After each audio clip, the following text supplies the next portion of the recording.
Hey, everybody, it's Lou. I'm really pleased to tell you that we've got the ICF podcast, the Intelligent Community, back online every 2 weeks. We'll have a new episode. Epidemiologist Dr. Katelyn Jetelina is the first guest on the new Intelligent Community podcast. New one will drop every 2 weeks, but we've got Dr. Jetelina to kick us off because she said something really interesting.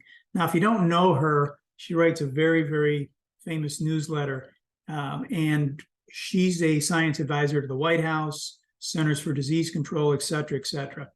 But she's really cool, and she says we're in a weird place with COVID.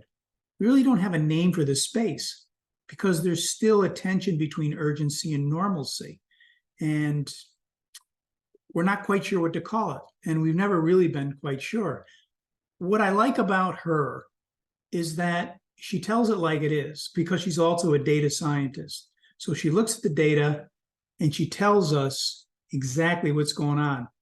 However, what she can't tell us, and you'll hear it in this podcast, is exactly why different communities respond differently to the pandemic.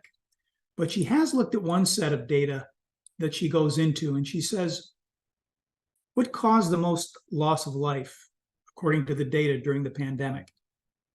Lack of trust. So communicating, trusting is eminently important. And believe it or not, she cites Vietnam as a model. Interestingly enough, Binh Duong, Vietnam is one of our top 7 cities. So we're going to ask them a little bit more about this and why they tended to do better during the pandemic. So trust actually killed people. Anyway, I tell you all this just so that you will check out the new podcast. We're very proud of what we produced. Myself and our producer, Ari Yates, have put together something I really think you're going to enjoy. So I encourage you to do it. And while you're doing it, remember, as always, there really is no place like home. Take care.